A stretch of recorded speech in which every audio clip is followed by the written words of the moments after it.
السلام علیکم ورحمۃ اللہ وبرکاتہ۔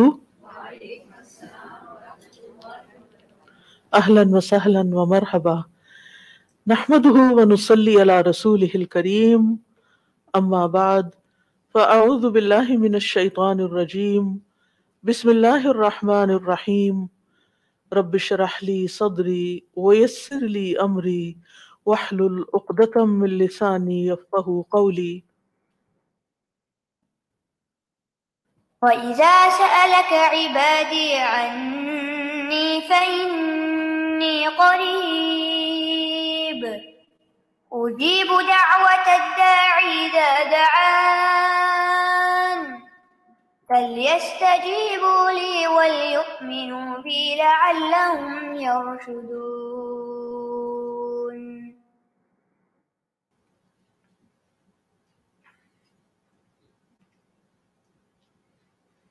اور جب میرے بندے آپ سے میرے بارے میں سوال کریں تو کہہ دیجئے بے شک میں قریب ہوں، میں پکارنے والے کی پکار کا جواب دیتا ہوں۔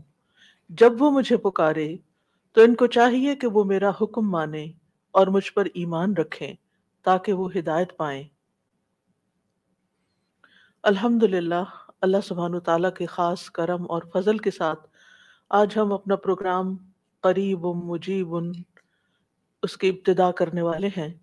اللہ سبحانہ تعالیٰ سے دعا ہے کہ ہمیں پورے اخلاص کے ساتھ اور احسان کے ساتھ اس کام کو مکمل کرنے کی توفیق دے، اور جو کچھ ہم اس میں سیکھیں اللہ تعالیٰ ہمیں اس پر عمل کرنے کی توفیق عطا فرمائے۔ جو دعائیں ہم مانگیں اللہ تعالیٰ ان کو قبول فرمائے۔ دعا افضل ترین عبادت ہے۔ دعا اللہ سبحانہ تعالیٰ کے قرب کا ذریعہ ہے۔ دعا میں انسان اللہ تعالیٰ سے جب مناجات کرتا ہے تو اپنے دل کے غم، دکھ اور تکلیف کی فریاد کر رہا ہوتا ہے، اپنی محتاجگی اور اپنی بیچارگی کا اظہار کر رہا ہوتا ہے۔ ساری بڑائی اللہ سبحانہ تعالیٰ کے لیے ہے، اور بندہ تو کمزور ہے، بندہ تو محتاج ہے، فقیر ہے، ضرورت مند ہے۔ ہم اپنی زندگی کے ہر مرحلے میں دعاؤں کے محتاج ہوتے ہیں۔ اللہ سبحانہ تعالیٰ سے مانگنا کبھی ختم نہیں ہوتا، ہر حال میں مسلسل جاری رہتا ہے۔ یہ اپنے رب کے ساتھ ایک دلی تعلق کا نام ہوتا ہے۔ اس لیے جب ہم یہ محسوس کرتے ہیں کہ ہمارا رب قریب ہے، ہمارا رب ہمیں جواب دیتا ہے، تو پھر ہمیں زیادہ سے زیادہ دعا کرنے کا شوق پیدا ہوتا ہے ہمارے اندر، اور ہمیں زیادہ سے زیادہ اس بات کی طلب اور تڑپ ہوتی ہے کہ ہم اپنے رب سے خوب خوب مانگیں۔ تو ہمارا رب ہمارے قریب ہے، ہمارا رب ہماری پکار کا جواب دیتا ہے۔ ارشاد باری تعالیٰ ہے،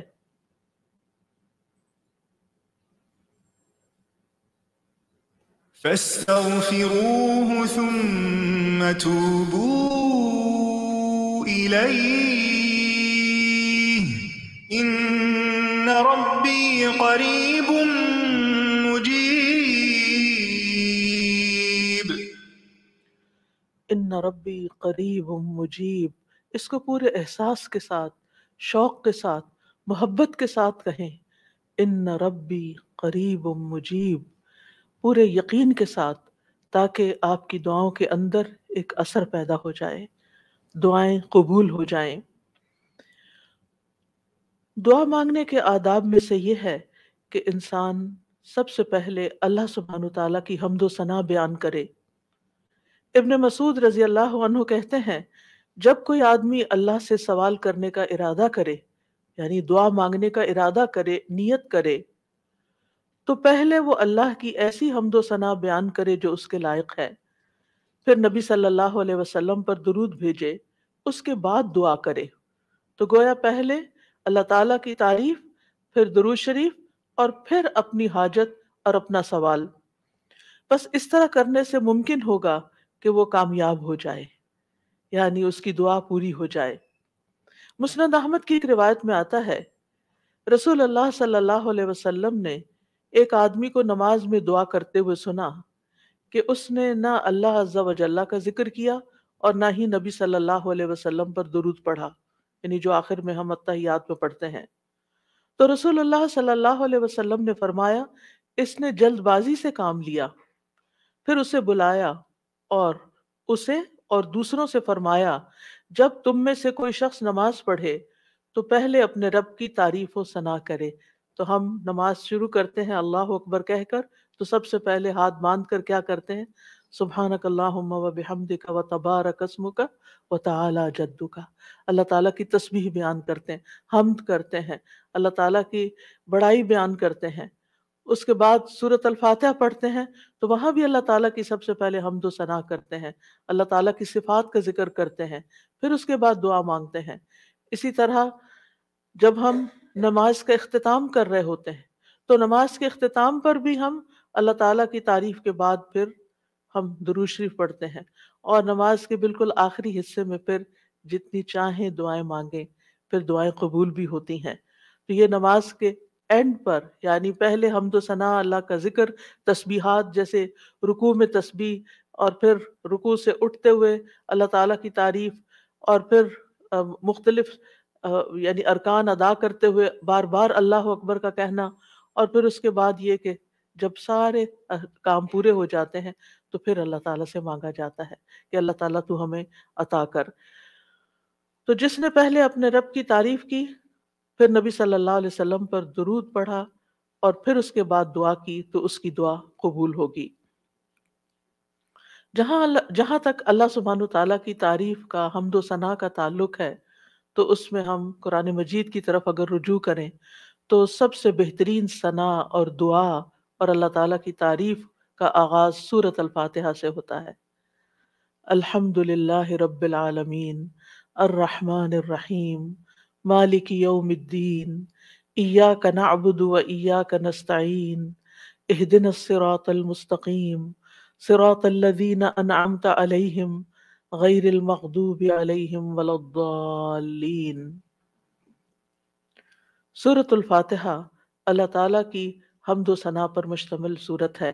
رسول اللہ صلی اللہ علیہ وسلم نے فرمایا، اللہ تعالیٰ فرماتے ہیں، اور یہ حدیث قدسی ہے، کہ نماز یعنی سورۃ الفاتحہ میرے اور میرے بندے کے درمیان نصف نصف تقسیم کر دی گئی ہے، اور میرے بندے کے لیے وہ ہے جو وہ مانگے. جب بندہ الحمدللہ رب العالمین کہتا ہے تو اللہ تعالیٰ فرماتے ہیں میرے بندے نے میری حمد بیان کی. تو گویا سورۃ الفاتحہ میں سب سے پہلے ہم کیا کرتے ہیں؟ قرآن مجید کے آغاز میں الحمدللہ کہتے ہیں، تعریف سے بات شروع کرتے ہیں. پھر فرمایا اور جب وہ الرحمن الرحیم کہتا ہے تو اللہ تعالیٰ فرماتا ہے میرے بندے نے میری ثنا کی، یعنی میری تعریف بیان کی. اور جب وہ مالک یوم الدین کہتا ہے تو اللہ تعالیٰ فرماتے ہیں میرے بندے نے میری بزرگی بیان کی، یا فرماتا ہے کہ میرے بندے نے اپنے کام میرے سپرد کر دیے. اور جب وہ ایاک نعبد و ایاک نستعین کہتا ہے تو اللہ تعالیٰ فرماتا ہے یہ میرے اور میرے بندے کے درمیان ہے، اور میرے بندے کے لیے وہ ہے جو اس نے مانگا ہے. میرے بندے کے لیے وہ ہے جو اس نے مانگا ہے. تو گویا قرآن مجید کی پہلی سورت میں ہی ہمیں مانگنے کا ادب سکھا دیا گیا کہ مانگنے کے لیے سب سے پہلے اللہ تعالیٰ کی حمد و ثنا کرو، اللہ تعالیٰ کی تعریف بیان کرو. اور پھر ایاک نعبد یہ دعائے عبادت ہے، و ایاک نستعین دعائے مسئلہ ہے، جس میں ہم اللہ تعالیٰ سے مدد چاہتے ہیں زندگی کے تمام کاموں میں. اور پھر جب بندہ اہدنا الصراط المستقیم آخر تک کہتا ہے تو اللہ تعالیٰ فرماتا ہے یہ میرے بندے کے لیے ہے، اور میرے بندے کے لیے وہ ہے جو اس نے مانگا. اور یہاں ایک اور بات قابل غور ہے کہ مانگنے کی چیزوں میں سب سے پہلی چیز ہدایت ہے، رہنمائی ہے. دین کے معاملات میں بھی، دنیا کے معاملات میں بھی ہم ہر قدم پر اللہ تعالیٰ کی رہنمائی کے محتاج ہیں. ہم بہترین گائیڈنس وہیں سے لے سکتے ہیں. اور جب ہم دن کی ہر نماز کی ہر رکعت کے اندر اللہ تعالیٰ سے ہدایت مانگتے ہیں اور اللہ تعالیٰ ہماری دعا قبول کر کے ہماری رہنمائی کرتے ہیں، تو آپ سوچئے کہ زندگی کا یہ سفر کتنا خوبصورت ہو سکتا ہے، اور پھر اس کا اختتام کتنا خوبصورت ہو سکتا ہے، اور پھر اس کا انجام کتنا پیارا ہو سکتا ہے. لہٰذا اللہ تعالیٰ سے ہم سب ہدایت مانگتے رہیں. اور ویسے بھی آپ دیکھیں کہ سورۃ الفاتحہ پڑھنے کے بعد جو دعا کی جاتی ہے وہ دعا قبول ہوتی ہے، یعنی یہ قبولیت دعا کی بھی علامت ہے۔ ابن عباس کہتے ہیں کہ اس دوران کہ جبریل علیہ السلام نبی صلی اللہ علیہ وسلم کے پاس بیٹھے ہوئے تھے کہ اچانک انہوں نے اوپر سے ایک آواز سنی، تو آپ نے اپنا سر اٹھایا۔ جبریل علیہ السلام نے فرمایا کہ یہ آسمان کا ایک دروازہ ہے جسے صرف آج کے دن کھولا گیا ہے، اس سے پہلے کبھی نہیں کھولا گیا تھا۔ پھر اس سے ایک فرشتہ اترا تو جبریل علیہ السلام نے فرمایا یہ فرشتہ جو زمین کی طرف اترا ہے یہ آج سے پہلے کبھی نہیں اترا۔ پھر اس فرشتے نے سلام کیا اور کہا کہ آپ کو دو نوروں کی خوشخبری ہے جو آپ کو دیے گئے اور آپ سے پہلے کسی نبی کو نہیں دیے گئے، ایک سورۃ الفاتحہ اور دوسری سورۃ البقرہ کی آخری دو آیات۔ جب بھی آپ ان دونوں میں سے کوئی بھی دعائیہ جملے پڑھیں گے، یعنی اہدنا الصراط المستقیم اور وہاں پر آمن الرسول کے آخر میں جو دعائیں آتی ہیں، تو آپ کو مانگی ہوئی چیز ضرور عطا کر دی جائے گی۔ تو اس لیے سورۃ الفاتحہ پڑھ کے بھی آپ دعا شروع کر سکتے ہیں، اور اسی طرح آمن الرسول جب پڑھیں اس وقت کی دعائیں بھی توجہ سے، اور اس کے ساتھ مزید دعائیں بھی، یعنی یہ دعا تو ہم مانگیں گے ہی اہدنا الصراط المستقیم۔ اور پھر آپ دیکھیے جب ہم پریشان ہوتے ہیں، ہم فکر مند ہوتے ہیں، ہم بیمار ہوتے ہیں، تو اس موقع پر بھی ہمیں رہنمائی کی ہی ضرورت ہوتی ہے کہ اب اس مسئلے کے حل کے لیے، اس بیماری کے علاج کے لیے، اس مشکل سے نکلنے کے لیے ہم کیا کریں۔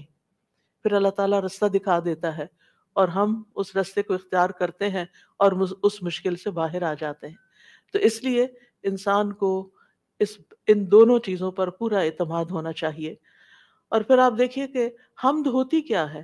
حمد اصل میں اللہ تعالیٰ کی تعریف کے لیے لفظ استعمال ہو رہا ہے یہاں پر، یعنی محبت اور تعظیم کے ساتھ اللہ تعالیٰ کا کامل وصف بیان کرنا، اللہ تعالیٰ کی تعریف بیان کرنا، کیونکہ اللہ تعالیٰ اپنی ذات، اپنی صفات، اپنے افعال، یہ تین لفظ یاد رکھیے گا، اپنی ذات، اپنی صفات اور اپنے افعال یعنی کاموں میں کامل ہے، پرفیکٹ ہے۔ اس کے علاوہ کوئی اور ایسا نہیں کہ جس کے اندر کمال ہو، یہ کمال صرف اللہ تعالیٰ کے لیے ہے۔ اس لیے تعریف بھی اللہ ہی کی، وَلِلَّهِ الْحَمْدُ رَبِّ السَّمَاوَاتِ وَرَبِّ الْأَرْضِ رَبِّ الْعَالَمِينَ، کہ سب تعریف اللہ ہی کے لیے ہے جو آسمانوں کا رب ہے، زمین کا رب ہے اور سارے جہان والوں کا رب ہے، کیونکہ اسی نے سب کو پیدا کیا، زمین و آسمان اور جو کچھ ان کے بیچ میں ہے۔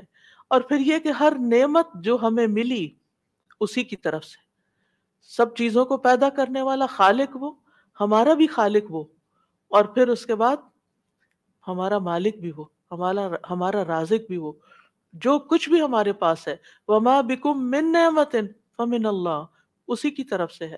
اس لیے سب تعریف بھی اسی کی، جب سب کچھ دیا اس نے تو پھر شکر بھی اسی کا ادا کرنا چاہیے۔ اور پھر آپ دیکھیے کہ ہدایت کا سبب جو کتاب اللہ ہے وہ بھی اللہ نے ہمیں دی، لہٰذا اس پر بھی اللہ تعالیٰ کی تعریف۔ تو اللہ تعالیٰ نہ صرف یہ کہ دنیا میں بلکہ آخرت میں بھی تعریف کا حقدار ہے۔ الحمد للہ الذی لہ ما فی السماوات و ما فی الارض ولہ الحمد فی الآخرہ وہو الحکیم الخبیر۔ سب تعریف اللہ کے لیے ہے کہ جو کچھ آسمانوں میں ہے اور جو کچھ زمین میں ہے سب اسی کا ہے، اور آخرت میں بھی سب تعریف اسی کے لیے ہے، وہی کمال حکمت والا، ہر چیز کی خوب خبر رکھنے والا ہے۔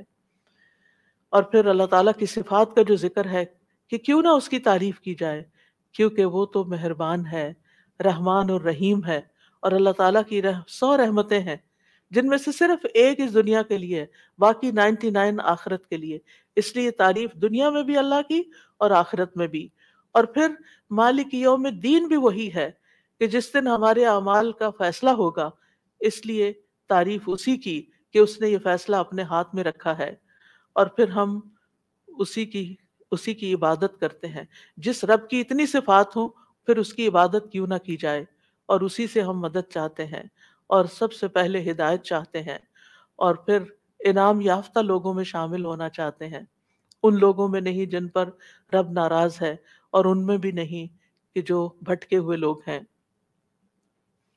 تو سورۃ الفاتحہ میں جہاں دعا کا ادب بیان ہو رہا ہے وہاں اللہ تعالیٰ کی صفات کا بھی ذکر ہے، کیونکہ فَلِلَّهِ الْأَسْمَاءُ الْحُسْنَى فَادْعُوهُ بِهَا، سب اچھے اچھے نام اللہ کے ہیں، لہٰذا ان ناموں کے ساتھ اس کو پکارو، یعنی اس کی صفات بیان کر کے، اس کی تعریف کر کے اس کو پکارو۔ نبی صلی اللہ علیہ وسلم جب صبح کے وقت اٹھتے تھے اور تہجد کی نماز شروع کرتے تھے تو اس وقت سب جو ہاتھ باندھ کر دعا پڑھتے تھے، یعنی اذا قام من اللیل یتہجد قال، اس وقت کیا پڑھتے؟ اللہم لک الحمد، اللہ سب تعریف تیرے ہی لیے ہے، انت قیم السماوات والارض ومن فیہن ولک الحمد لک ملک السماوات والارض ومن فیہن ولک الحمد انت نور السماوات والارض ولک الحمد انت الحق ووعدک الحق ولقاؤک حق وقولک حق والجنت حق والنار حق والنبیون حق ومحمد صلی اللہ علیہ وسلم حق والساعۃ حق۔ اس کے بعد دعا کرتے اللہم لک اسلمت وبک آمنت وعلیک توکلت وإلیک انبت وإلیک خاصمت وإلیک حاکمت فاغفر لی ما قدمت وما اخرت وما اسررت وما اعلنت انت المقدم وانت المؤخر لا الہ الا انت۔ یہ تھا آپ کی دعا مانگنے کا انداز۔ کتنی زیادہ پہلے اللہ تعالیٰ کی تعریف کی اور پھر اس کے بعد اپنا آپ اللہ تعالیٰ کے سپرد کیا، اور آخر میں جو سب سے زیادہ یعنی معصوم عن الخطا ہے نبی صلی اللہ علیہ وسلم، جن کی کوئی غلطیاں ہی نہیں، کوئی گناہ ہی نہیں، وہ کیا مانگ رہے ہیں؟ ایک چیز مانگ رہے ہیں، کیا؟ فاغفر لی ما قدمت وما اخرت وما اسررت وما اعلنت، اللہ تو مجھے بخش دے، میرے اگلے پچھلے پوشیدہ اور ظاہری گناہوں کو معاف کر دے، تو ہی پہلے تھا اور تو ہی آخر میں ہوگا، تیرے سوا کوئی معبود نہیں۔ نبی صلی اللہ علیہ وسلم کے تہجد کے وقت کی اس دعا سے ہمارے لیے سیکھنے کی کیا بات ہے کہ دعا کا ایک بڑا حصہ کس پر مبنی ہونا چاہیے؟ اللہ تعالیٰ کی تعریف پر مبنی ہونا چاہیے۔ لیکن ہم نے کبھی یہ دعا کا سلیقہ سیکھا ہی نہیں، اللہ تعالیٰ کی یہ تعریف کبھی اس طرح کی ہی نہیں۔ ہمیں صرف اپنا آپ ہی یاد رہتا ہے، صرف اپنے مسائل یاد رہتے ہیں، صرف اپنی پریشانیوں کا ذکر رہتا ہے، اللہ تعالیٰ کی حمد و ثنا ہم بھولے رہتے ہیں۔ اور پھر یہ کہ اللہ سبحانہ و تعالیٰ کی حمد و ثنا کا حق ادا نہیں ہو سکتا جتنی بھی ہم کریں۔ اس لیے جو اللہ کے پیارے بندے ہوتے ہیں وہ اللہ تعالیٰ کی حمد و ثنا میں زیادہ وقت لگاتے ہیں۔ تو آج سے جو سیکھنے کی بات ہے، جو ٹیک ہوم میسج ہے، وہ یہ کہ ہم اگر چاہتے ہیں کہ اللہ تعالیٰ ہماری مشکلات آسان کریں، ہمیں بخش دیں دنیا میں بھی اور آخرت میں بھی، تو پھر اللہ کی تعریف بیان کریں، اللہ کی توحید بیان کریں، اللہ تعالیٰ کی حمد بیان کریں، اللہ تعالیٰ کی تکبیر بیان کریں، اللہ تعالیٰ کی تسبیح بیان کریں۔ اور پھر ہم دیکھتے ہیں کہ قیامت کے دن اللہ تعالیٰ نبی صلی اللہ علیہ وسلم کو سفارش کرنے سے پہلے اپنی حمد سکھائیں گے۔ یعنی ایک تو دنیا کے دعائیں ہیں نا جو دنیا میں ہم مانگتے ہیں، اور آخرت میں اس بات کی دعا کہ اللہ تعالیٰ آپ حساب کتاب قائم کر دیں، یہ بھی ایک دعا ہوگی نا، یہ سفارش ایک دعا ہے۔ لیکن اس سفارش سے پہلے کیا ہوگا؟ یعنی قیامت کے دن جب لوگ پریشان ہوں گے، انبیاء کے پاس جائیں گے تو انبیاء ان کو آگے بھیجتے جائیں گے حتیٰ کہ لوگ محمد صلی اللہ علیہ وسلم کے پاس آئیں گے۔ تو حدیث میں آتا ہے کہ وہ کہیں گے تم سب محمد صلی اللہ علیہ وسلم کے پاس جاؤ، اللہ نے ان کے اگلے پچھلے سب گناہ معاف فرما دیے ہیں، تو وہ سب میرے پاس آئیں گے، تو میں سب کو لے کر اللہ کی بارگاہ میں حاضر ہونے کی اجازت چاہوں گا۔ اجازت ملنے پر سجدے میں گر پڑوں گا۔ عاجزی دیکھیے، ہمبلنس دیکھیے، اور جب تک اللہ چاہے گا میں سجدے میں ہی رہوں گا، یعنی جتنا اللہ پسند کرے گا اتنی دیر میں جھکا ہی رہوں گا. ہمارے سجدے کیسے ہوتے ہیں؟ ٹھونگے مار رہے ہوتے ہیں اوپر نیچے، بس تھوڑی سی ایکسرسائز. حکم ہوگا اے محمد اپنا سر سجدے سے اٹھاؤ، مانگو دیے جاؤ گے، کہو سنا جائے گا، اور سفارش کرو تمہاری سفارش قبول کی جائے گی.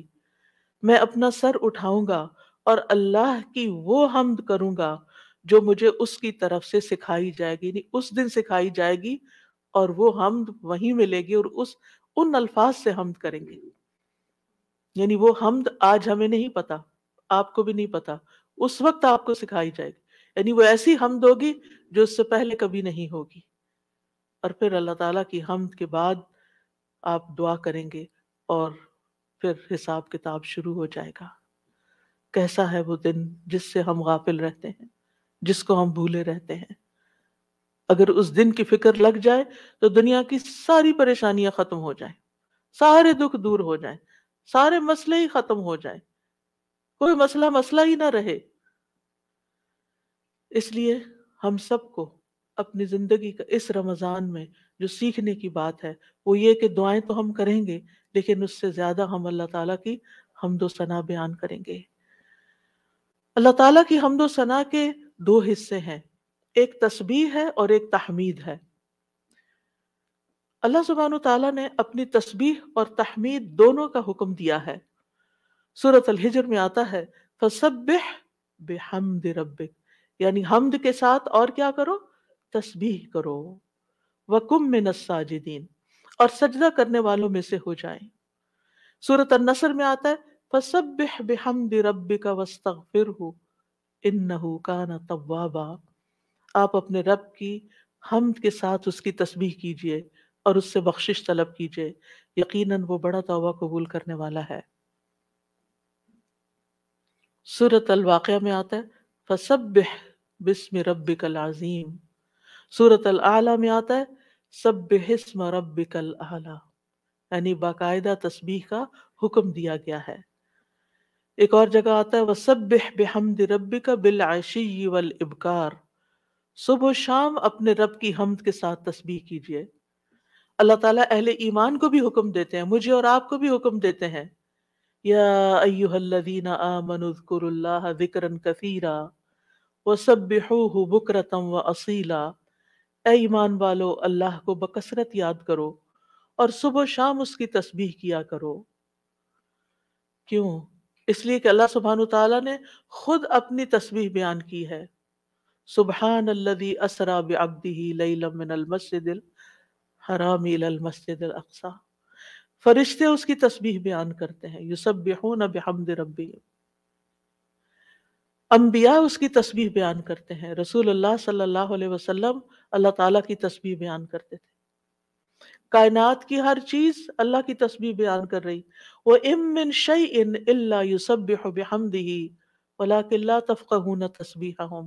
یہ زمین جس پر ہم بیٹھے ہیں یہ بھی اللہ کی تسبیح کرتی ہے، یہ آسمان جس کو ہم دیکھتے ہیں وہ بھی اللہ کی تسبیح کرتا ہے. ایک ایک ذرہ اللہ کی تسبیح کر رہا ہے، ایک ایک ذرہ. الیکٹرونز اور پروٹونز بھی اللہ کی تسبیح کر رہے ہیں. ہر چیز اللہ کی تسبیح میں ہے، اور اہل ایمان بھی اللہ کی تسبیح کرتے ہیں. پھر ہم تسبیح کیوں نہ کریں؟ کیا چیز ہمیں روکے ہوئے ہے؟ کس وجہ سے ہم تسبیح میں کوتاہی کرتے ہیں؟ ایک اور جگہ پر آتا ہے کہ تسبح لہ السماوات السبع والارض ومن فیہن.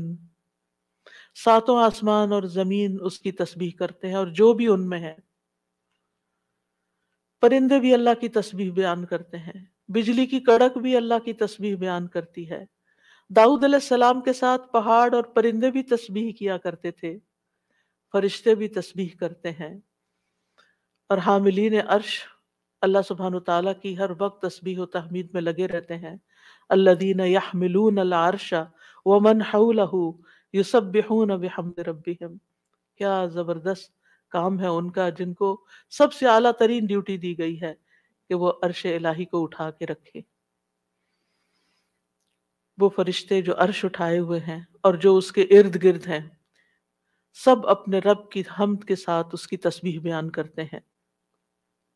قیامت کے دن بھی وہ ایسا ہی کریں گے۔ وَتَرَى الْمَلَائِكَةَ حَافِّينَ مِنْ حَوْلِ الْعَرْشِ يُسَبِّحُونَ بِحَمْدِ رَبِّهِمْ۔ اس دن آپ دیکھیں گے کہ فرشتے عرش کے گرد حلقہ باندھے اپنے رب کی تعریف کے ساتھ تسبیح کر رہے ہیں۔ اور عبادت کے آغاز میں بھی اور اختتام پر بھی، دن کے آغاز پر بھی اور دن کے اختتام پر بھی ہمیں تسبیح کا حکم ہے۔ تمام مخلوقات کے رزق کی کنجی ہے تسبیح۔ اللہ تعالیٰ کے محبوب ترین کلمات ہیں سبحان اللہ والحمد للہ ولا الہ الا اللہ واللہ اکبر۔ اللہ سبحانہ وتعالیٰ کو ہم سے زیادہ کوئی چیز محبوب نہیں۔ رسول اللہ صلی اللہ علیہ وسلم نے فرمایا ہم سے بڑھ کر کوئی چیز اللہ تعالیٰ کو زیادہ محبوب نہیں، لہذا تسبیح اور حمد دونوں ہی ہونی چاہیے۔ تسبیح سے تقدیر بھی بدل جاتی ہے۔ یونس علیہ السلام کو کس بنا پر اتنی بڑی مشکل سے نجات ملی؟ فلولا ان کان من المسبحین للبث فی بطنہ الی یوم یبعثون۔ اگر یہ بات نہ ہوتی کہ وہ تسبیح کرنے والوں میں سے تھا تو یقیناً وہ اس کے پیٹ میں یعنی مچھلی کے پیٹ میں اس دن تک رہتا جس میں لوگ اٹھائے جائیں گے۔ یعنی اگر وہ تسبیح نہ کرتے تو اس مشکل سے نجات نہ ملتی۔ تو بہت سی مشکلات سے نجات کا ذریعہ ہے تسبیح کرنا۔ اور وہ اپنی تسبیح میں کیا پڑھتے تھے؟ لا الہ الا انت سبحانک انی کنت من الظالمین۔ یہ تسبیح دل کی گھٹن اور سینے کی تنگی کا علاج بھی ہے۔ جب حالات مشکل ہو جائیں، دل غم سے بھر جائیں، سینے کے اندر گھٹن محسوس ہونے لگے، کوئی چیز اچھی نہ لگے تو تسبیح شروع کر دیں۔ لوگوں کی باتیں آپ کو پریشان کریں تو تسبیح شروع کر دیں۔ وَلَقَدْ نَعْلَمُ أَنَّكَ يَضِيقُ صَدْرُكَ بِمَا يَقُولُونَ فَسَبِّحْ بِحَمْدِ رَبِّكَ وَكُن مِّنَ السَّاجِدِينَ وَاعْبُدْ رَبَّكَ حَتَّى يَأْتِيَكَ الْيَقِينُ۔ ہم جانتے ہیں کہ بے شک آپ کا سینہ اس سے تنگ ہوتا ہے جو باتیں وہ کرتے ہیں، اور ایسا ہوتا ہے، ہم سب کے ساتھ بھی ہوتا ہے کہ خاص طور پر ہمارے دین کے رستے پر آنے کی وجہ سے جب لوگ باتیں کرتے تو ہمیں پریشانی لاحق ہوتی۔ لوگوں کی باتیں ہرٹ کرتی ہیں، تو اس کا علاج کیا ہے؟ اس کا علاج اپنے آپ کو ڈیفینڈ کرنا نہیں ہے، اپنی صفائیاں بیان کرنا نہیں ہے، جواباً اٹیک کرنا نہیں ہے۔ بد اخلاقی کے جواب میں بد اخلاقی کوئی نیکی نہیں ہوتی، اس کے جواب میں اپنے رب کی طرف رجوع کرنا ہے، اس کی تسبیح کرنی۔ اللہ تو پاک ہے، میں تو گناہ گار ہوں، مجھ پہ اگر لوگ باتیں کرتے بھی ہیں تو میرا قصور ہو سکتا ہے، لیکن ساری پاکی تو تیرے ہی لیے ہے، ساری تعریف تو تیرے ہی لیے ہے۔ اور پھر سجدوں کی کثرت۔ پھر اسی طرح اگر انسان کے اندر بخل کے جذبات ہو، کچھ خرچ کرنے کو دل نہ چاہتا ہو، خوف آتا ہو، رات کا خوف ہو، دشمن کا خوف ہو، ڈر لگے، تو ایسی صورت میں بھی انسان کو تسبیح پڑھنی چاہیے۔ سبحان اللہ والحمد للہ ولا الہ الا اللہ واللہ اکبر۔ اور ویسے بھی ایک دفعہ سبحان اللہ اور الحمد للہ کہنے سے زمین و آسمان بھر جاتا ہے، اتنا بڑا اجر و ثواب ہے اس کا، یعنی معمولی چیز نہیں ہے۔ رسول اللہ صلی اللہ علیہ وسلم نے فرمایا اور سبحان اللہ اور الحمد للہ کہنے سے زمین و آسمان کی درمیانی فضا بھر جاتی ہے۔ گناہ جتنے بھی ہوں تسبیح اور تحمید کہنے سے معاف ہو جاتے ہیں۔ عرش الہی کے گرد بھی ان کلمات کی بنبناہٹ ہوتی ہے، یعنی وہاں بھی تسبیح پڑھی جاتی ہے۔ تسبیح پڑھنے والوں کے چہروں پر رونق آ جاتی ہے، حمد سے خیر و برکات نصیب ہوتی ہیں۔ امام ابن قیم کہتے ہیں جو ہمیشہ تسبیح کرتا ہے اس کے چہرے کے خطوط چمک اٹھتے ہیں، یعنی اس کا چہرہ روشن ہو جاتا ہے، اور جو ہمیشہ حمد پڑھتا ہے اس کے اوپر مسلسل خیرات و برکات اترتی رہتی ہیں۔ تو دونوں چیزیں مل جائیں تو چہرے کی رونق بھی ملے گی اور اس کے ساتھ ساتھ اللہ تعالیٰ کی طرف سے رحمتیں بھی آئیں گی۔ اور فرمایا جو ہمیشہ استغفار کرتا رہتا ہے اس کے لیے بند دروازے کھل جاتے ہیں۔ جن چیزوں میں رکاوٹ آئی ہوئی ہوتی، ہم اکثر شکایت کرتے رہتے ہیں اس چیز میں بندش ہے، اس میں بندش ہے، ان ساری بندشوں کا علاج تسبیح و تحمید میں ہے، لیکن ہم بھولے رہتے ہیں، ہم صرف پریشان رہتے ہیں اور پریشان ہو کر ذکر کرنا بھی بھول جاتے ہیں۔ اور یہ تو دنیا کے فائدے ہیں نا، لیکن قیامت کے دن میزان میں یہ کلمات بہت بھاری ہوں گے۔ آپ صلی اللہ علیہ وسلم نے ایک موقع پر اپنے ہاتھ سے 5 کا اشارہ کیا کہ یہ میزان میں بہت بھاری ہوں گے، کس قدر بھاری ہوں گے، اور پھر فرمایا سبحان اللہ والحمد للہ ولا الہ الا اللہ واللہ اکبر۔ اور 5ویں چیز، مسلمان کا فوت ہونے والا نیک بیٹا، اس کا باپ ثواب کی امید کے ساتھ اس پر صبر کرے، تو یہ 5ویں چیز ہے۔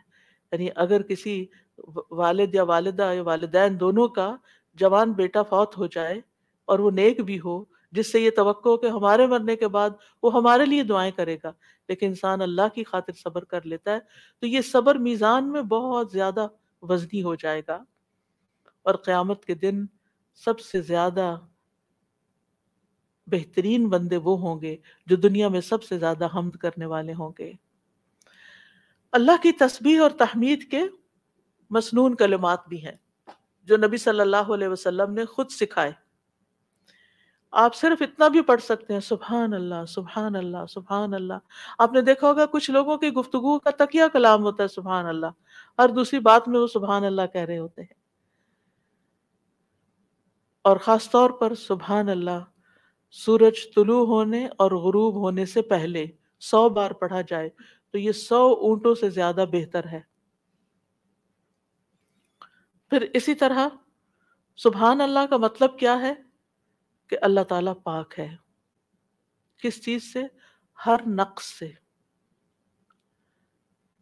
اور ہر عیب سے، ہر شبیہ سے، ہر مثیل سے، یعنی اس کا نہ کوئی اس جیسا ہے، نہ کوئی اس کی مثال ہے، اور کوئی یعنی ہر ایک میں نقص ہے، صرف اللہ ہی کامل ہے۔ تو اس کے کمال کی وجہ سے، یعنی وہ کامل ذات ہے، اس کے اندر کسی قسم کی کوئی کمی نہیں، کوئی عیب نہیں، کوئی خرابی نہیں، کوئی نقص نہیں۔ تو ہم جب کہتے ہیں سبحان اللہ تو اللہ تعالیٰ کو ہر طرح کے نقص سے پاک قرار دیتے ہیں، اور اس کے کمال میں بھی کوئی نقص نہیں، یعنی اللہ سبحانہ تعالیٰ میں کوئی عیب نہیں، اور پھر یہ کہ وہ کامل ہے اور اس کے کمال میں کوئی کمی نہیں، کچھ بھی کمی نہیں، یہ بھی تسبیح کا معنی ہوتا ہے۔ اور پھر یہ کہ اللہ سبحانہ تعالیٰ ہر کمی سے، کوتاہی سے، اور ان سارے جھوٹے خیالات اور گمانوں سے جو لوگ اس کے بارے میں رکھتے ہیں، ان سب سے پاک ہے۔ اور کوئی اللہ سبحانہ تعالیٰ کی طرف ہم کوئی شر بھی منسوب نہیں کرتے، اللہ تعالیٰ ہر طرح کے شر سے بھی پاک ہے۔ تو یہ اللہ تعالیٰ کی بڑائی کا ایک کلمہ ہے۔ ایک شخص نے حضرت علی رضی اللہ عنہ سے پوچھا کہ سبحان اللہ کیا ہے؟ انہوں نے کہا یہ اللہ کی بڑائی کی تعظیم ہے۔ سبحان اللہ کلمہ توحید بھی ہے، ایمان کا رکن بھی ہے۔ ابن قیم کہتے ہیں تسبیح اللہ سبحانہ تعالیٰ کی ثنا اور تعریف ہے، یہ تعظیم، پاکیزگی اور تنزیہ پر مشتمل ہے۔ فرشتے مسلسل اس کی تسبیح کرتے ہیں، رکتے ہی نہیں۔ تمام کائنات، حیوانات، جمادات، نباتات، ریت کے ذرات، پانی کے قطرے، ہوائیں، بجلیاں، ہر چیز اس کی تسبیح کر رہی ہے۔ اور یہ تسبیح دنیا کی زندگی ختم ہونے سے ختم نہیں ہو جائے گی۔ جب قیامت آئے گی تو ہر چیز ٹوٹ پھوٹ جائے گی نا، یہ کائنات اس طرح نہیں رہے گی جیسے ہے، لیکن تسبیح ختم نہیں ہوگی، وہ پھر بھی جاری رہے گی۔ اور مومن جب جنت میں پہنچیں گے تو ان کا ذکر کیا ہوگا؟ تسبیح ہی ہوگی، اللہ تعالیٰ کی حمد و ثنا ہی ہوگی۔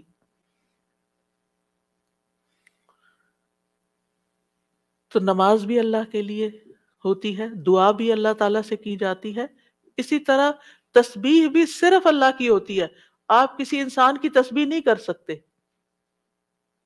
وہ کہتے ہیں نا تم کس کی تسبیح پڑھ رہے ہو، کسی کی بھی نہیں پڑھنی چاہیے، کیونکہ کوئی پاک ہے ہی نہیں، ہم سب خطا کار ہیں، ہم سب سے غلطیاں ہوتی ہیں۔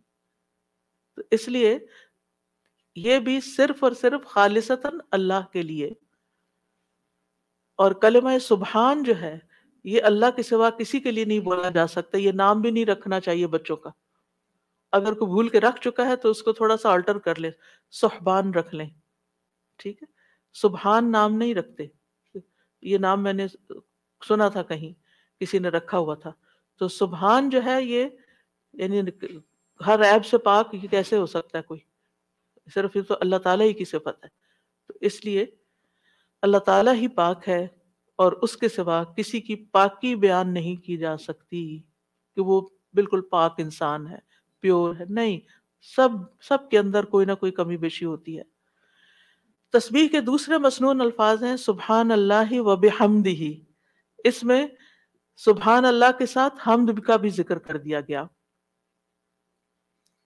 رسول اللہ صلی اللہ علیہ وسلم سے پوچھا گیا کون سا کلام افضل ہے؟ آپ نے فرمایا جو اللہ نے اپنے فرشتوں اور بندوں کے لیے چنا ہے، یعنی سبحان اللہ و بحمدہ. تو بات میں پھر شروع سے جا کے ملاؤں گی کہ یہ خالی تسبیح پہ کوئی لیکچر میں نہیں دے رہی. یہ دعا مانگنے سے پہلے آپ نے جو کلمات ادا کرنے ہیں، جو اذکار کرنے ہیں، جو تسبیحات پڑھنی ہیں، یہ ان کی وضاحت ہو رہی ہے کہ یہ بہترین دعائیں ہیں ایک طرح سے. یعنی اگر آپ صرف اللہ تعالیٰ کی تعریف بیان کرتے رہیں اور کچھ بھی نہ کہیں تو آپ کو وہ ساری خیر مل جائے گی جو آپ چاہتے ہیں اور اس سے بھی زیادہ. دعا مانگنے میں ہم عام طور پر صرف ایک چیز کو دعا سمجھتے ہیں، اور وہ یہ ہے کہ اللہ سے کسی چیز کا سوال کرنا. وہ صرف 1% ہے. اللہ تعالیٰ سے دعا کے مختلف طریقے ہیں، اور اسی میں سے ایک اس کی حمد و ثنا بیان کرنا، بلکہ کچھ مانگنے سے پہلے تو لازمی طور پر اس کی حمد و ثنا کرنا. تو سبحان اللہ کہنا جو ہے یہ توحید کی انتہا ہے کہ اللہ تعالیٰ کو ان عیوب سے پاک قرار دینا جو اس کے شان کے لائق نہیں.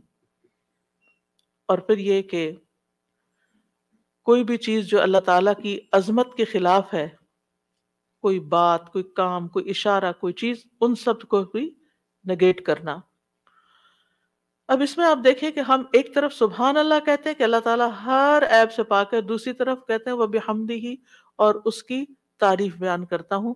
یعنی ایک میں ہم نگیٹ کرتے ہیں ہر برائی کو، اس سے ہر عیب کو، اور دوسرے میں ہم اس کی صفات بیان کرتے ہیں، اس کی تعریف کرتے ہیں.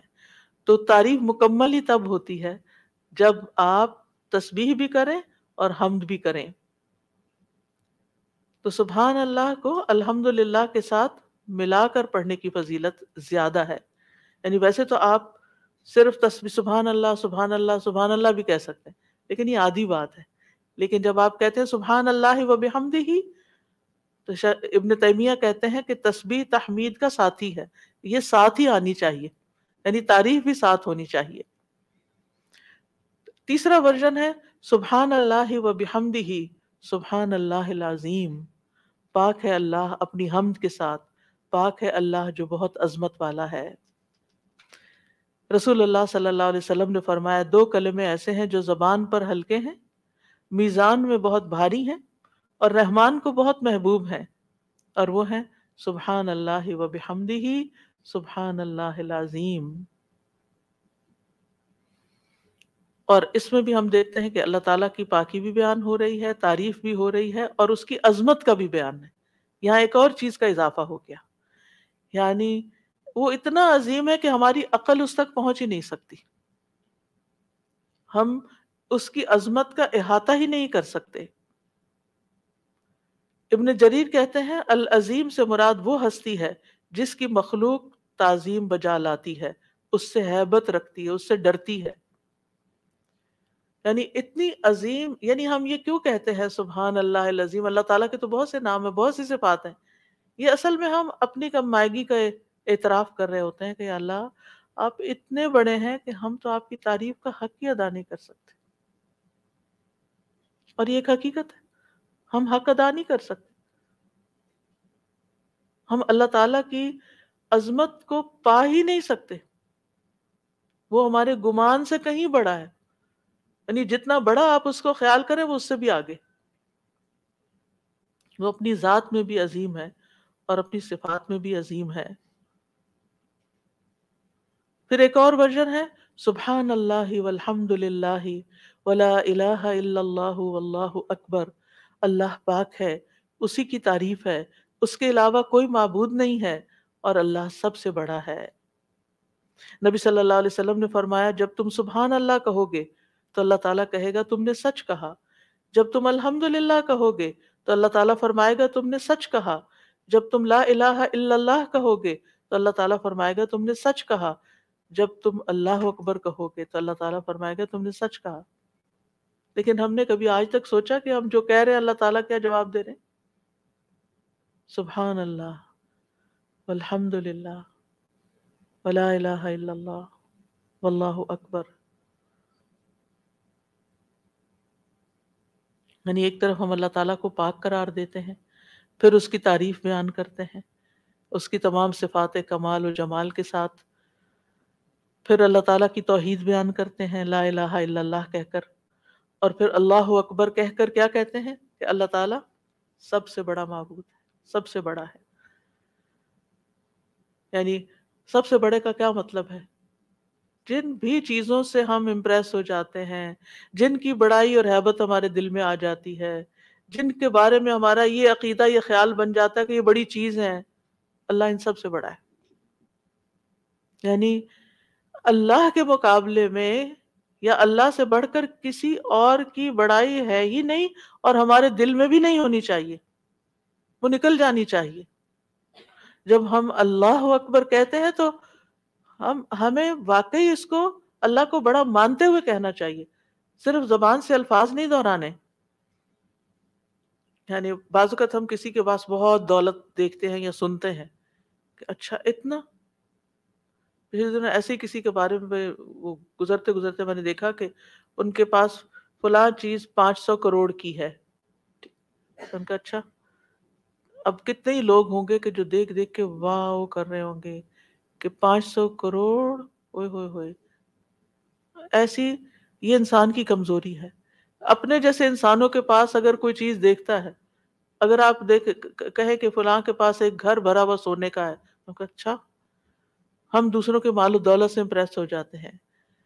پھر اسی طرح ہم کسی کے علم، کسی کی ڈگریاں، اس کے پاس 4 PhD ہے، اچھا، ہم متاثر ہو جاتے ہیں، فلاں اتنا بڑا، فلاں یونیورسٹی کا پروفیسر ہے، فلاں سائنٹسٹ ہے، فلاں شاعر ہے، فلاں ڈاکٹر ہے۔ یہ ساری چیزیں ہم جب اپنی عام کسی بھی مجلس میں بیٹھ کے آپ لوگوں کی گفتگو کو دیکھیں کہ وہ لوگوں کی بڑائی سے ان کے دل کتنے بھرے ہوئے ہوتے ہیں، اور ان کی باتوں کو کتنے غور سے سنتے ہیں، پھر کیا ہم واقعی اللہ تعالیٰ کو بھی ایسی اہمیت دیتے ہیں؟ اور اسی عظمت کے احساس کے ساتھ ہم اللہ تعالیٰ کی تعریف کر رہے ہوتے ہیں، یہ صرف الفاظ دہرا رہے ہوتے ہیں؟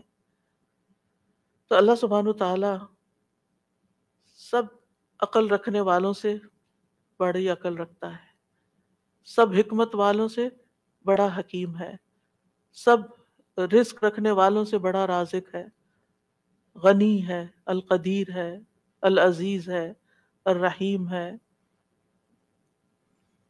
پھر ایک اور ورژن ہے تسبیح کا، سبحان اللہ و بحمدہ استغفر اللہ و اتوب الیہ۔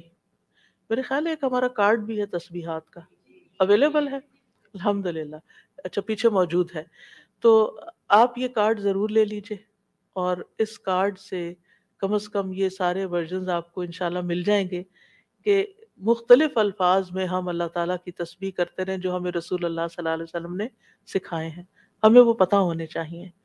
ہم اگر ہمیں یاد نہیں، ہمیں سیکوینس نہیں معلوم، سیکوینس تو ہم نے خود ہی بنایا ہے، یعنی ہم پھر مس کر جاتے ہیں نا جب کوئی چیز رینڈملی پڑھ رہے ہوتے ہیں ادھر ادھر سے، لیکن جب ایک چیز آپ کے سامنے ہوگی تو اس کو بھی اس طرح نہیں پڑھنا کہ بس ایک پنجسورہ کی طرح بس آپ اس کو ایک وظیفے کی کتاب بنا لیں، اس کو بھی ٹھہر ٹھہر کے پڑھنا ہے، محسوس کر کر کے پڑھنا ہے کہ اللہ واقعی بڑا ہے۔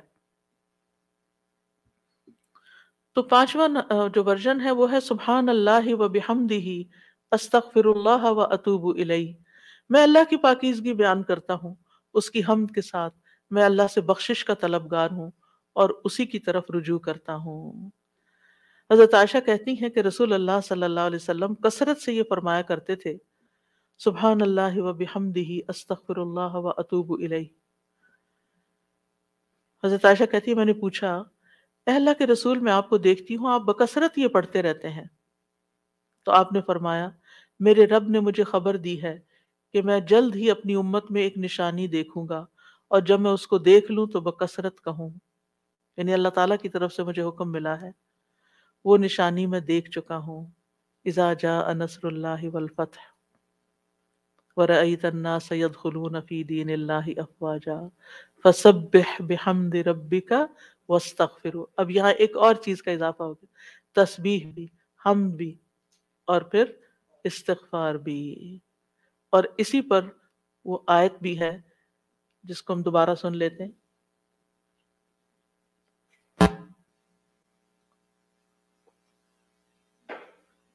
وَإِذَا سَأَلَكَ عِبَادِي عَنِّي فَإِنِّي قَرِيبٌ أُجِيبُ دَعْوَةَ الدَّاعِ إِذَا دَعَانِ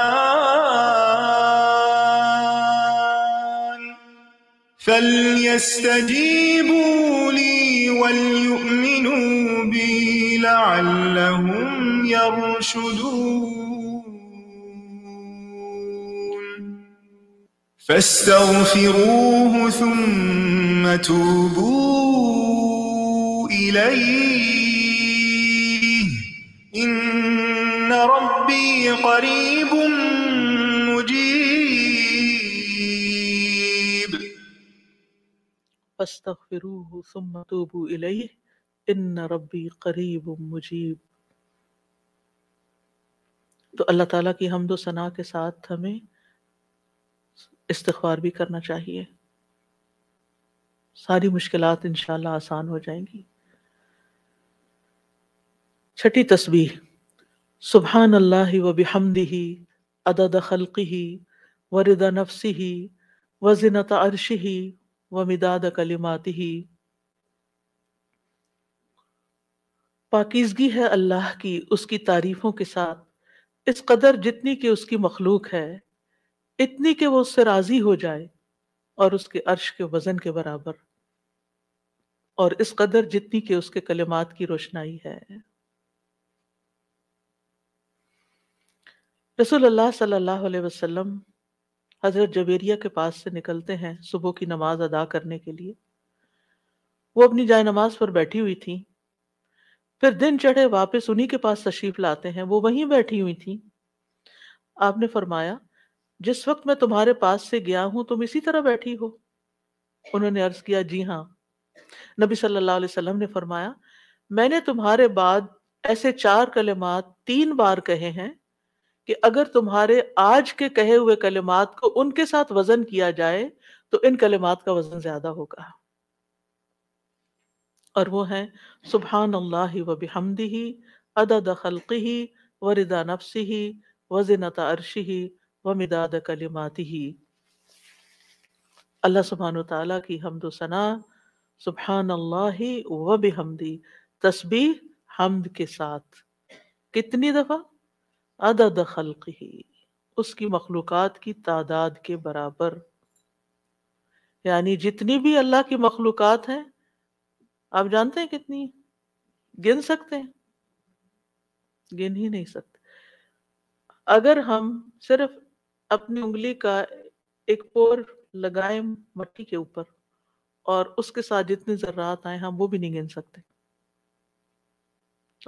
سکتے، اور ہر ذرے کے اندر، ہر ایٹم کے اندر پھر الیکٹران، پروٹون وغیرہ جو کچھ ہے اس کو گننا چاہیں تو گن ہی نہیں سکتے، ہم نہیں گن سکتے۔ وَمَا يَعْلَمُ جُنُودَ رَبِّكَ إِلَّا هُوَ، صرف وہی جانتا ہے تعداد مخلوقات کی، یہ ستارے، یہ سیارے، یہ گیلیکسیز، یہ زمین، یہ آسمان، یہ سمندر، یہ پہاڑ، ہم تو صرف اس پوری کائنات میں ایک ڈاٹ کے اوپر بیٹھے ہوئے ہیں، اور اس زمین کے اندر جو کچھ ہم اس کو بھی نہیں گن سکتے، کہاں یہ کہ باقی کتنی مخلوقات ہیں۔ تو اس کا یہ مطلب نہیں کہ میں ایک دفعہ سبحان اللہ کہتا ہوں تو اتنی دفعہ ہو جاتا ہے میرا، یہ نہیں ہے اس کا مطلب۔ اس کا مطلب یہ ہے کہ اللہ سبحانہ وتعالیٰ کی اتنی زیادہ تعریف ہے، وہ اتنی تعریف کے لائق ہے، یعنی وہ اتنی تعریف ڈیزرو کرتا ہے جتنی مخلوقات کی تعداد۔ اور آپ کو معلوم ہے، وَإِن مِّن شَيْءٍ الا یسبح بحمدہ، کوئی چیز ایسی نہیں جو اس کی تسبیح نہ کر رہی ہو. تو سبحان اللہ و بحمدہ عدد خلقہ، یعنی ان ساری مخلوقات کے ساتھ میں بھی شریک ہو رہا ہوں جو اللہ کی تسبیح میں لگی ہوئی. ایک ایک ذرہ اللہ کی تسبیح کر رہا ہے. تو اس کے لیے تو نہ کوئی کاؤنٹ ہے نہ نمبر ہے، گن ہی نہیں سکتے. ہمارے پاس کوئی تسبیح ایسی، ہم 100 دانوں کی تسبیح لے کے خوش ہو جاتے ہیں، ہم تسبیح کر رہے ہیں.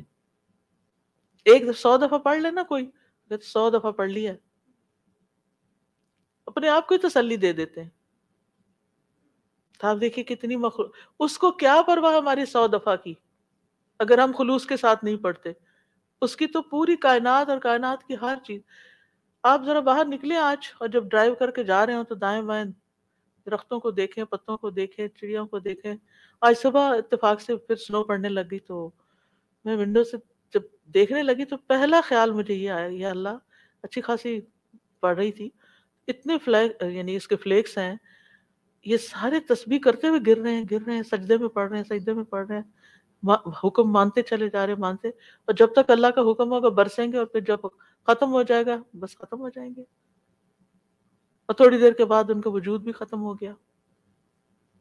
ان کی یعنی انہوں نے اپنے حصے کی تسبیح کر لی. جتنی دیر میں پیدا ہوئے تھے، جتنی دیر میں ختم ہوئے، اپنی تسبیح کرتے کرتے گئے، آغاز سے انتہا تک. بارش کے قطرے، ہوائیں، اڑتے پتے، یعنی کوئی انتہا ہی نہیں. یہ تو بہت معمولی مثال ہے. اگر انسان غور کرنا شروع کرے تو کوئی اس کی انتہا نہیں. عدد خلقہ، دل بھر کے کہا کریں عدد خلقہ، اور اپنے امیجنیشن کو بڑھائیں. پھر آپ دیکھیں گے کہ آپ کے اندر اللہ کی محبت کیسی آئے گی. تو جس کی تسبیح، جس کی تعریف اتنی کائنات کر رہی، اگر میں نے کوتاہی کی تو سراسر میرا ہی نقصان ہے، اس کا کچھ نہیں بگڑے گا. اس کو پرواہ ہی نہیں ہے میں کرتی ہوں یا نہیں، اس کو نہیں پرواہ. ہاں اگر میں دل سے کرتی ہوں اور محبت سے کرتی ہوں تو وہ بڑا ہی قدردان ہے. پھر اس کے بعد، اور اس میں آپ دیکھیں کہ مخلوقات کی صرف ایک قسم مراد نہیں ہے، جن، انسان، فرشتے، چھوٹے بڑے، جانور، حیوان، پرند چرند، سب کے سب. پھر اس کے بعد وردا نفسی ہی، اور اس کی نفس کی رضا کے مطابق، یعنی جس سے وہ راضی ہو جائے، جتنی اس کے نفس کی رضا ہے، جتنی اللہ تعالیٰ اپنی ذات کے لیے تسبیح کو پسند کرتا ہے. یعنی میرے پاس تو الفاظ ہی نہیں، کیونکہ اللہ کی رضا کیا ہے؟ وَرِضْوَانُ اللَّهِ اکبر، سب سے بڑی چیز ہے اللہ کی رضا. یا انسانیوں کہ میں اللہ کی تسبیح کر رہی ہوں حتیٰ کہ وہ راضی ہو جائے، اور پھر اس کے بعد بھی تسبیح کر رہی ہوں، اس کے بعد بھی حمد ہے، وہ مجھ سے راضی بھی ہو جائے پھر بھی میں مزید کروں گی.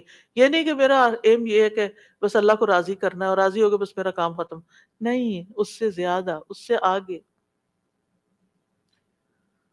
وزنت عرشہ، اس کے عرش کے وزن کے برابر. یعنی میں اتنی حمد اور تسبیح بیان کر رہی ہوں جتنا عرش کا وزن ہے. عرش ساری مخلوقات میں سے سب سے بڑی چیز ہے. وَهُوَ رَبُّ الْعَرْشِ الْعَظِيمِ. ابو درداء کہتے ہیں نبی صلی اللہ علیہ وسلم نے فرمایا، ابو ذر کہتے ہیں نبی صلی اللہ علیہ وسلم نے فرمایا، اے ابو ذر، کرسی کے مقابلے میں 7 آسمان اس طرح ہیں جیسے بیابان زمین میں کوئی چھلا پڑا ہوا ہو. پھر کرسی کے مقابلے میں عرش کا حجم اتنا ہے جیسے اس چھلے کے مقابلے میں بیابان کا وجود ہے. سبحان اللہ. اگر کرسی جو وسع کرسیہ السماوات والارض ہے، اس کی حیثیت اتنی ہے عرش کے سامنے جیسے زمین و آسمان کی کرسی کے سامنے، تو پھر عرش کتنا بڑا ہوگا. اور آپ کو معلوم ہے کہ اس کی مقدار کو اللہ کے سوا کوئی نہیں جانتا. تمام مخلوقات سے اونچا ہے وہ. یعنی مخلوقات کے بعد جو ہے وہ پانی ہے، آسمان ہے، اور آسمان کے بعد پانی، اور پانی کے بعد اوپر اللہ سبحانہ وتعالیٰ کا عرش ہے. یعنی آسمان کے بعد جنت کے 100 درجے ہیں، اور ہر درجے کا درمیانی فاصلہ جو ہے وہ اتنا ہی ہے جیسے زمین اور آسمان کے بیچ کا فاصلہ، اور جنت الفردوس کی چھت اس کے اوپر عرش ہے. اسی لیے حضرت آسیہ نے کہا تھا رب ابنی لی عندک بیتن فی الجنہ، کہ قرب ہی قرب ہو، کیونکہ اس قرب میں لذت ہے، اس کو قریب محسوس کرنے میں اصل مزہ ہے. اور حقیقت یہ ہے کہ اس دنیا میں سب سے زیادہ خوبصورت احساس، سب سے زیادہ لذت والی چیز رب کی معرفت ہے. یہ سب سے بڑی حقیقت ہے، سب سے بڑا ٹروتھ ہے. جو اپنے رب کو پا لیتا ہے اور اپنے رب کے قرب کو محسوس کر لیتا ہے، پھر اس کے سامنے دنیا کی ہر نعمت چھوٹی ہو جاتی ہے، ہر مسئلہ چھوٹا ہو جاتا ہے، کیونکہ اس نے پا لیا ہے جس کو پانا چاہیے تھا، جس کے لیے وہ بھیجا گیا تھا دنیا میں، اس نے اس کو پا لیا ہے. تو بہرحال اللہ تعالیٰ کے عرش کے وزن کے برابر اس کی حمد و ثنا ومداد کلماتی ہی. کلمات سے مراد اللہ کا وہ کلام ہے جس کے ساتھ اللہ نے اپنے رسولوں کے ساتھ کلام کیا، جو کتابوں کی شکل میں اتارا، جو اس کے لوح محفوظ میں ہے. یہ کلام، اس کی وسعت کیا ہے؟ قرآن مجید میں آتا ہے قُلْ لَوْ كَانَ الْبَحْرُ مِدَادًا لِكَلِمَاتِ رَبِّهِ لَنَفِدَ الْبَحْرُ قَبْلَ أَن تَنفَدَ كَلِمَاتُ رَبِّي وَلَوْ جِئْنَا بِمِثْلِهِ مَدَدًا. کہہ دیجئے اگر سمندر میرے رب کی باتوں کے لیے سیاہی بن جائے تو یقیناً سمندر ختم ہو جائے گا اس سے پہلے کہ میرے رب کی باتیں ختم ہوں، اگرچہ ہم اس کے برابر اور سیاہی لے آئیں. دوسری جگہ پر آتا ہے سبعۃ ابحر، 7 سمندر بھی مزید آ جائیں تو خشک ہو جائیں گے لکھ لکھ کر، لیکن رب کے کلمات ختم نہیں ہوں گے. اس کے برابر اللہ کی تعریف. اور یہاں پر ایک طرح سے بطور مبالغہ سب چیزوں کی مثال دی گئی ہے، ورنہ اللہ کی تعریف تو اس سے بھی زیادہ، اس کا تو کوئی شمار ہی نہیں کر سکتا. پھر ہم اپنی ساری زندگی میں کتنی تسبیح کر رہے ہیں، کیا کر لیا ہم نے؟ کچھ بہت بڑا مارکا مار لیا. پھر کس بات کا غرور، کس بات کا تکبر کہ ہم کیا چیز ہیں، ہم کتنے نیک ہیں. یہ تو خیال آنا بھی نہیں چاہیے. حاملین عرش، جو فرشتے عرش اٹھائے ہوئے ہیں، وہ اللہ تعالیٰ کی تسبیح بیان کرتے ہیں اور کہتے ہیں ما عبدنا کا حق کا عبادتک، ہم نے آپ کی عبادت کا حق ہی ادا نہیں کیا. وہ اللہ کی عظمت کو جانتے ہیں نا، اس لیے کہتے ہیں کہ ہم نے عبادت کا حق ادا نہیں کیا. ہم اللہ تعالیٰ کی عظمت کو نہیں جانتے، ہم اللہ کی معرفت نہیں رکھتے، لہٰذا ہم بڑی تسلی میں ہیں کہ ہم نے تو عبادت کر لی، ہم تو ساری نیکیاں کر لیں، یہ بھی کر لیے، یہ بھی کر لیے، یہ بھی خانے پورے کر لیے. 7ویں حمد، اللہ اکبر کبیرہ والحمد للہ کثیرہ وسبحان اللہ بکرۃ واصیلا. بہت ہی خوبصورت کلمات ہیں. اللہ سب سے بڑا ہے، بہت بڑا، اور تمام تعریف اللہ کے لیے ہے بہت زیادہ، اور تسبیح اللہ ہی کے لیے ہے صبح اور شام. ابن عمر کہتے ہیں ہم رسول اللہ صلی اللہ علیہ وسلم کے ساتھ نماز پڑھ رہے تھے کہ لوگوں میں سے ایک آدمی نے کہا اللہ اکبر کبیرہ والحمد للہ کثیرہ وسبحان اللہ بکرۃ واصیلا. تو رسول اللہ صلی اللہ علیہ وسلم نے فرمایا یہ اس طرح کے کلمات کہنے والا کون ہے؟ تو لوگوں کی جماعت میں سے ایک آدمی نے عرض کیا اللہ کے رسول میں ہوں. آپ نے فرمایا کہ مجھے تعجب ہوا کہ اس کے لیے آسمان کے دروازے کھول دیے گئے. یعنی ان کلمات کے لیے جو اس محبت اور شوق سے اس نے پڑھے. ابن عمر کہتے ہیں میں نے ان کلمات کو پھر کبھی بھی نہیں چھوڑا. افسوس کہ ہمیں زندگی میں بڑی دیر سے پتہ چلا ہے، اور جو ہم نے دعائیں رٹی ہوئی ہیں نا ان کو ہم آٹو پہ لگا کے شروع کر دیتے ہیں اور بھول جاتے ہیں کہ ہم بھی اللہ اکبر کہہ کے سب سے پہلے ہاتھ باندھ کر اللہ کی تکبیر بیان کریں. لیکن انشاءاللہ اگر کوشش جاری رہی تو عادت بھی ہو جائے گی. وہ کہتے ہیں جب سے میں نے رسول اللہ صلی اللہ علیہ وسلم سے یہ بات سنی کہ اس کے لیے آسمان کے دروازے کھول دیے گئے، میں نے اس کو چھوڑا ہی نہیں، اور ہم نے کبھی اس کو پڑھا ہی نہیں. علم ہونے اور نہ ہونے میں بہت بڑا فرق ہے. ہم 2-4 باتیں جان لیتے ہیں تو ہم سمجھتے ہیں ہم نے سب کچھ سیکھ لیا، اور کیا سیکھنا ہے، اس کی ضرورت محسوس نہیں کرتے.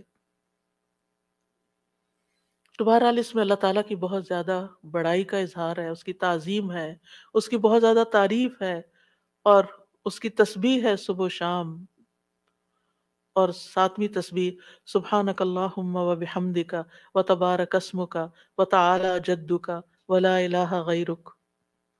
اے اللہ تو پاک ہے اپنی تعریف کے ساتھ، تیرا نام بڑی برکت والا ہے، تیری بزرگی بلند و برتر ہے، تیرے علاوہ کوئی الہ نہیں۔ رسول اللہ صلی اللہ علیہ وسلم نے فرمایا بے شک اللہ کو سب سے زیادہ محبوب کلام یہ ہے کہ بندہ یوں کہے سبحانک اللہم و بحمدک و تبارک اسمک و تعالی جدک و لا الہ غیرک، اور اس میں اللہ تعالیٰ کے نام کی خیر و برکت کا ذکر بھی ہے، تبارک اسم ربک، تبارک اسمک۔ پھر آٹھویں تسبیح سبحان اللہ لا شریک لہ لہ الملک و لہ الحمد وہو علی کل شیء قدیر لا حول ولا قوة الا باللہ سبحان اللہ و بحمدہ۔ ابو ذر کہتے ہیں آپ صلی اللہ علیہ وسلم نے فرمایا اللہ کے نزدیک محبوب ترین کلام یہ ہے۔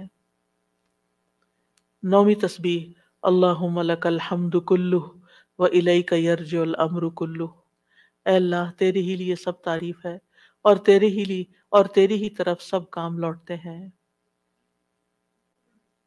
ایک اعرابی نے کہا کہ مجھے کوئی دعا سکھا دے جس سے مجھے فائدہ پہنچے، تو آپ نے اس کو یہ دعا سکھا دی اللہم لک الحمد کلہ، ساری ہی تعریف تیرے لیے، وَإِلَيْكَ يَرْجُ الْأَمْرُ كُلُّ، سارے معاملات تیرے ہی حضور پیش ہوتے ہیں، یعنی تعریف کا حقدار بھی تو ہی ہے، اور اس کے بعد یہ کہ ہمارے اعمال ہوں یا کام ہوں یا جو بھی معاملات ہوں سب کے سب تیرے ہی پاس جا رہے ہیں۔ 10ویں تعریف اللہم ربنا لک الحمد ملء السماوات وملء الارض وملء ما شئت من شیء بعد، اے اللہ اے ہمارے رب تیرے ہی لیے ہر قسم کی تعریف ہے جس سے کہ آسمان بھر جائیں، زمین بھر جائے اور ہر وہ چیز بھر جائے جسے تو چاہے کہ وہ بھر جائے۔ رسول اللہ صلی اللہ علیہ وسلم یہ دعا مانگا کرتے تھے، اور یہ دعا جو ہے اس میں اللہ تعالیٰ کی حمد ہے جس کی کوئی تعریف نہیں، جس کو کوئی شمار نہیں کر سکتا۔ اور پھر سبحان اللہ عدد ما خلق، آپ سب بھی پڑھیے میرے پیچھے، سبحان اللہ عدد ما خلق، سبحان اللہ ملء ما خلق، سبحان اللہ عدد ما فی الارض والسماء، سبحان اللہ ملء ما فی السماء والارض، سبحان اللہ ملء ما خلق، سبحان اللہ عدد ما احصا کتابہ، وسبحان اللہ ملء کل شیء۔ میں اللہ کی پاکیزگی بیان کرتا ہوں ان چیزوں کی گنتی کے برابر جو زمین و آسمان میں ہیں، میں اللہ کی اتنی پاکیزگی بیان کرتا ہوں جس سے وہ چیزیں بھر جائیں جو آسمان و زمین میں ہیں۔ کیا کہا؟ اتنی پاکیزگی بیان کرتا ہوں کہ جس سے ہر وہ چیز بھر جائے جو آسمانوں اور زمین میں ہے، اتنی بھر بھر کے میں تعریف کر رہا ہوں اللہ کی۔ میں اللہ کی پاکیزگی بیان کرتا ہوں جس سے اس کی مخلوقات بھر جائیں، میں اللہ کی پاکیزگی بیان کرتا ہوں ان چیزوں کی گنتی کے برابر جن کو اس نے اپنی کتاب میں شمار کیا، یعنی لوح محفوظ میں، اور میں اللہ کی اتنی پاکیزگی بیان کرتا ہوں جس سے ہر چیز بھر جائے۔ اور یہ خوبصورت ترین دعا ہے اللہ تعالیٰ کی تعریف کی۔ 12ویں تعریف ہے یا بدیع السماوات یا حی یا قیوم انی اسألک، اے آسمانوں کو پیدا کرنے والے، اے زندہ اور قائم رہنے والے، بے شک میں تجھ سے سوال کرتا ہوں۔ اب سوال پہ آ رہے ہیں کہ میں تجھی سے مانگتا ہوں، یعنی جس نے ہر چیز کو پیدا کیا، آسمان اور زمین کو نئے سرے سے پیدا کیا، وہ کچھ بھی کر سکتا ہے، اس کے لیے کوئی چیز بھی مشکل نہیں۔ اور پھر اس میں اللہ تعالیٰ کے اور ناموں کا بھی واسطہ ہے، الحی القیوم کا بھی۔ 13ویں تعریف اللہم انی اسألک انی اشہد انک انت اللہ لا الہ الا انت الاحد الصمد الذی لم یلد ولم یولد ولم یکن لہ کفوا احد، اے اللہ بے شک میں تجھ سے سوال کرتا ہوں، بے شک میں گواہی دیتا ہوں کہ یقیناً تو ہی اللہ ہے، تیرے سوا کوئی الہ نہیں، تو ایک ہے، بے نیاز ہے، ایسی ذات ہے جس نے کسی کو جنم نہیں دیا اور نہ ہی تو جنم دیا گیا ہے، اور نہ ہی اس کا کوئی ہمسر ہے، اور نہ ہی وہ جنم دیا گیا اور نہ ہی اس کا کوئی ہمسر ہے۔ یہ وہ کلمات ہیں کہ جن کے بارے میں آپ صلی اللہ علیہ وسلم نے فرمایا تم نے اللہ سے اس کا وہ نام لے کر مانگا ہے کہ جب اس کے اس نام کے ساتھ سوال کیا جاتا ہے تو وہ عطا کرتا ہے، یعنی وہ دیتا ہے تمہیں، اور جب اس کے ساتھ دعا کی جاتی ہے تو قبول فرماتا ہے۔ اور پھر 14ویں تعریف اللہم انی اسألک بأن لک الحمد لا الہ الا انت وحدک لا شریک لک المنان بدیع السماوات والارض ذی الجلال والاکرام۔ اے اللہ میں تجھ سے مانگتا ہوں، یعنی پہلے تعریف کر لی ساری، پھر آخر میں سوال کر لیا، اللہ تجھ سے مانگتا ہوں اس وسیلے سے کہ ساری ہم تیرے لیے ہے، تیرے سوا کوئی اور معبود نہیں، تو اکیلا ہے، تیرا کوئی شریک نہیں، اے بہت زیادہ احسان کرنے والے اور آسمانوں اور زمین کو پیدا کرنے والے، جلال اور اکرام والے۔ نبی صلی اللہ علیہ وسلم نے ایک بار ایک آدمی کو اس طرح دعا کرتے ہوئے دیکھا تو آپ نے فرمایا یقیناً تو نے اللہ سے اس کے اسم اعظم کے ذریعے دعا مانگی ہے، جب اس کے ذریعے دعا مانگی جائے تو اللہ اسے ضرور قبول کرتا ہے، اور جب اس کے ذریعے سوال کیا جائے تو ضرور عطا کرتا ہے۔ تو دعا کرنے سے پہلے حمد و ثنا کرنی چاہیے، کیونکہ آج جمعہ ہے اور ہمیں جلدی مکمل کرنا ہے، تو درود کا پارٹ پھر انشاءاللہ ہم کل کریں گے۔ اور اس میں یہ ہے کہ جمعہ کا دن ہے، آج آپ درود ویسے ہی پڑھتے رہیے، کل ہم اس کی فضیلت پڑھیں گے اور پھر اس کے بعد نیکسٹ ہم شروع کریں گے۔ مین پوائنٹس جو آپ گھر لے کے جائیں گے ان میں سے ایک ایک ذرا جلدی سے بتا دیجئے۔ جی وہ ایسے ہی بول دیجئے بس۔ جی ہر دعا سے پہلے اللہ تعالیٰ کی حمد و ثنا اور تعریف خوب خوب بیان کرنی ہے، حتیٰ کہ اگر دعا مانگنے کا ٹائم نہ بھی رہے تو صرف حمد و ثنا پر بھی اکتفا کریں آپ۔ جی ٹھیک ہے، آپ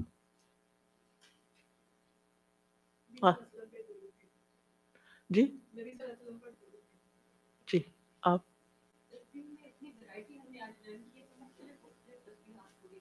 جی یعنی تسبیح کے مختلف صیغے آپ پڑھتے رہیں۔ جی آپ بالکل صرف یعنی کہ صرف زبان میں یعنی زبان سے چند الفاظ نہ ادا ہوں، بلکہ ہم دل لگا کے تسبیح کرنے والے ہیں، شعور کے ساتھ۔ جی شازی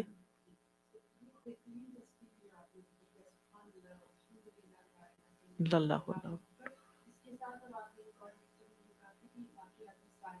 جی باقیات الصالحات، جزاک اللہ خیر۔ اور کوئی ادھر سے؟ جی سائرہ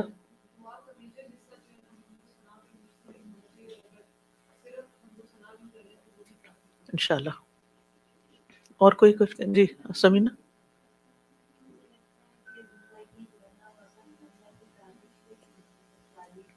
جی ہاں، اللہ نے ہمیں زندگی دی ہے اپنی عبادت کے لیے، تو ہمیں زیادہ سے زیادہ اللہ کی تعریف کرنی چاہیے۔ جی آپ